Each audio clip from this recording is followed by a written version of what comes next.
हंसी तीन तरह की होती है। पहली, जब हम दूसरों पर हंसते हैं, यह सबसे नीचे दर्जे की होती है।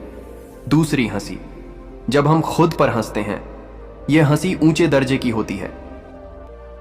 तीसरी, अंतिम और उच्चतम हंसी वो होती है जब हम पूरी स्थिति पर हंसते हैं। पूरी स्थिति यानी अच्छी हो, बुरी हो, बेतुकी हो, जैसी भी हो, सब मंजूर है, पूरी समग्रता के साथ मंजूर है। ऐसी मंजूरी के साथ जब हम हंसते हैं तो वही होती है ब्रह्मांडीय हंसी। दोस्तों, आज बहुत दिनों बाद इस वीडियो में मैं आपको एक बड़ी कमाल की कहानी सुनाने जा रहा हूं, थ्री लाफिंग मॉक। इस कहानी को सुनने के बाद आपको एक इंस्पिरेशन मिलेगी, लेकिन इस कहानी को शुरू करने से पहले मैं आपसे एक छोटा सा सवाल पूछना चाहूंगा कि आपको खुश रहने के लिए, हंसने के लिए किसी वजह की जरूरत है? अगर हाँ, तो ये वीडियो जरूर देखिए। बहुत समय पहले की बात है। पुराने चीन के नॉर्थ में 3 भिक्षु रहते थे जो हमेशा हंसते ही रहते थे। उनका नाम किसी को नहीं पता, क्योंकि उन्होंने अपने बारे में कभी किसी को नहीं बताया और ना ही उन्होंने कभी किसी बात का जवाब दिया। चीन में उन्हें बस 3 लाफिंग मंक्स के नाम से जाना जाता था। आइए इस वीडियो में जानते हैं उन 3 लाफिंग मॉक यानी 3 हंसते हुए भिक्षु की कहानी। चाइना के 3 लाफिंग मंक सिर्फ एक ही काम करते थे। एक गांव में प्रवेश करते, बाजार के बीचों बीच खड़े होते और अपने पूरे अस्तित्व के साथ हंसना शुरू कर देते। अचानक लोगों का ध्यान उनके तरफ खींचा चला आता और धीरे धीरे उनके चारों तरफ भीड़ जुट जाती। वे इतनी एकाग्रता, तल्लीनता और संपूर्णता के साथ हंसते कि उनकी हंसी देख के पूरा गांव हंसने लग जाता।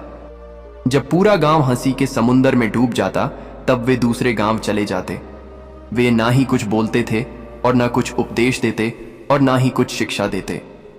वे जहां भी जाते अपने हंसी से ऐसा माहौल बना देते कि लोग अपने सारे दुख दर्द भूल कर बस हंसने लग जाते।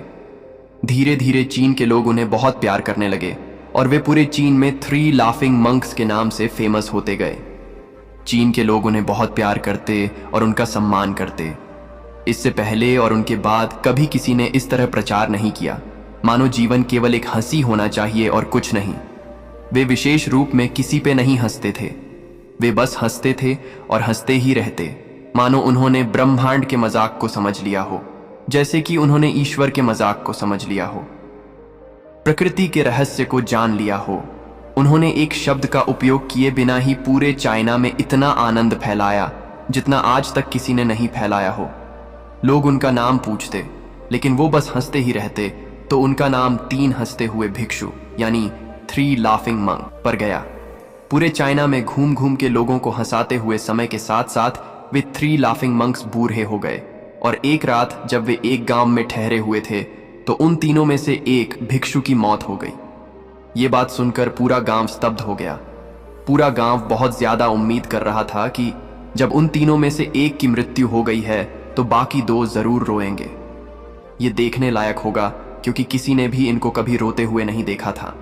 जब सुबह हुई तो पूरा गांव इकट्ठा हुआ, लेकिन वह दोनों भिक्षु तीसरे की लाश के पास खड़े होकर जोर जोर से हंस रहे थे। ऐसी हंसी जैसे उन्होंने आज से पहले कभी ना हंसी हो। गांव के कुछ बड़े बुजुर्गों ने उन्हें समझाने की कोशिश की कि ये आपका साथी था और इसके मृत्यु पर आपको ऐसे हंसना नहीं चाहिए।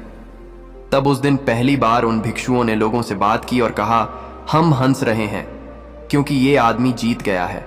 हम हमेशा सोचते थे कि पहले कौन मरेगा, लेकिन इस आदमी ने पहले मरकर हमें हरा दिया। हम अपने हार और इसकी जीत पर हंस रहे हैं।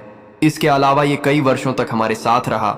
हम एक साथ हंसे, हमने एक दूसरे की मौजूदगी और उपस्थिति का आनंद लिया है, तो इसे अंतिम विदा देने का बेहतर तरीका और क्या हो सकता है।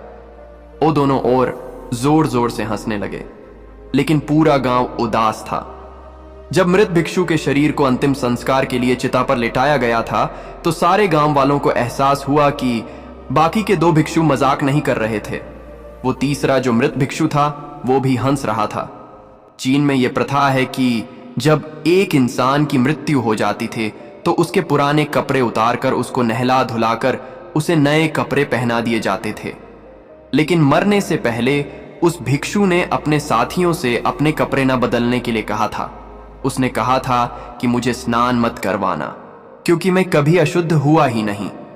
मेरे जीवन में इतनी हंसी आई है कि कोई अशुद्धता की धूल जमा हो ही नहीं सकती। मैंने कोई धूल जमा नहीं की है, क्योंकि हंसी हमेशा ताजा होती है। इसलिए मुझे नहलाकर मेरे कपड़े ना बदलना।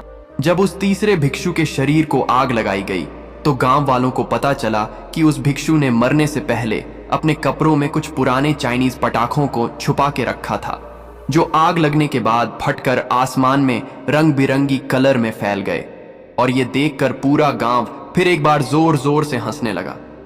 तो इस तरह उस 3 लाफिंग मंक्स में से वो तीसरा मोंक मरने के बाद भी गांव वालों को हंसा कर गया।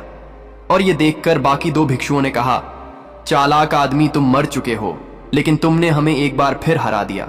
तुम्हारे द्वारा गांव वालों के चेहरे पर पैदा की गई ये हंसी आखिरी हंसी है।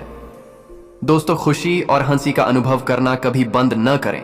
इसलिए अगली बार जब आप किसी समस्या का सामना करें तो आईने में देखें और हंसकर समस्या को दूर भगाएं, क्योंकि आपकी खुशी ही आपको जीवित बना देती है। तो ये थी कहानी 3 मॉक की। कैसी लगी कमेंट्स कर जरूर बताएं। धन्यवाद।